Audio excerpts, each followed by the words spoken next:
Three people, all with similar stories. They say they took their dogs to a local nonprofit to be trained, but their pet never came home.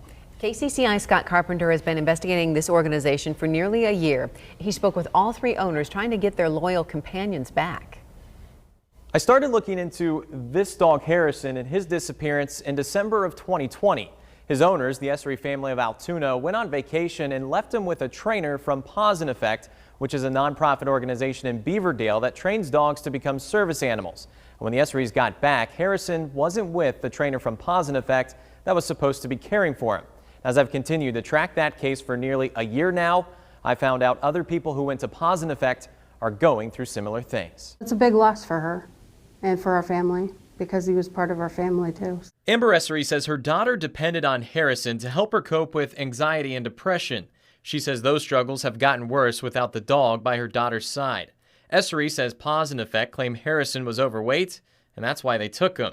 Nearly a year later, the Esserys still don't have their dog, and they still don't have answers, but they do have a conviction. This is beyond a reasonable doubt. That's by a preponderance of the evidence. Paws in Effect trainer Max Garcia, who was supposed to be watching Harrison, was found guilty of theft earlier this month.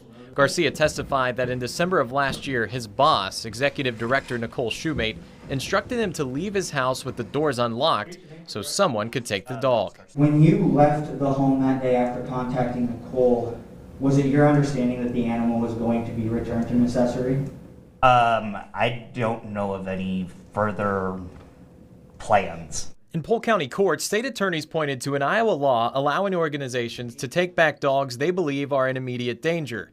That law reads the rescue must be made by a law enforcement officer having cause to believe that the animal is a threatened animal after consulting with a veterinarian.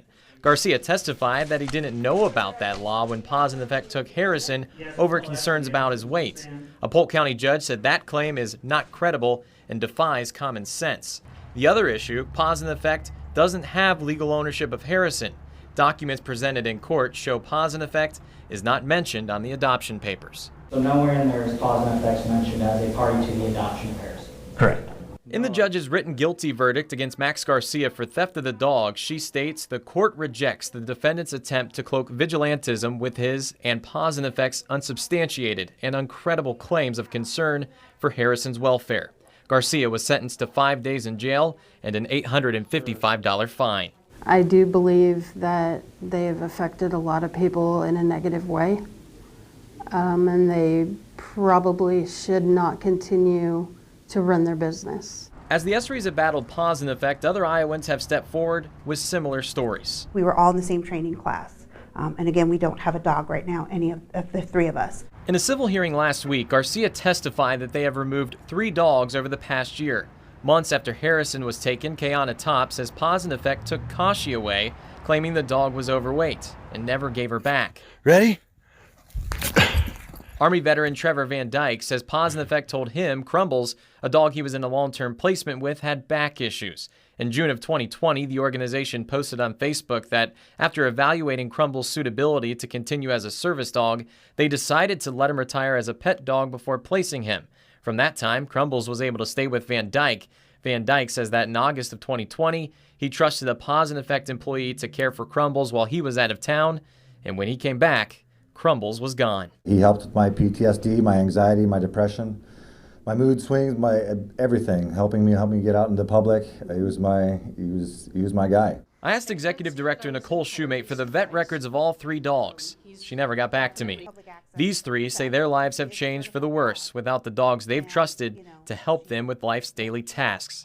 Van Dyke once strolled around Iowa State's campus with Crumbles, but says he dropped out of grad school due to PTSD. My life has been set on a completely different trajectory. It's been the most devastating thing that has ever happened to me.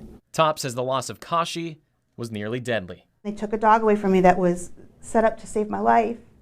Honestly, I was suicidal. Their lifelines, in the shape of a furry friend, gone. What they have now is frustration. They ruined my life. They ruined his life. They ruined her daughter's life. Questions. Where's he at?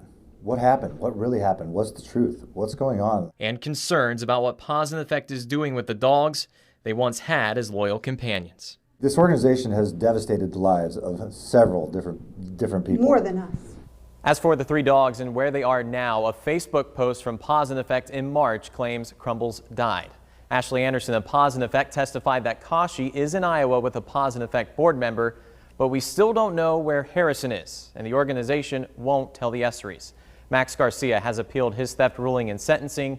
Kayana Top and Amber Essery have filed complaints with the Iowa Attorney General's office. Those complaints remain open. Scott Carpenter, KCCI 8 News, Iowa's News Leader.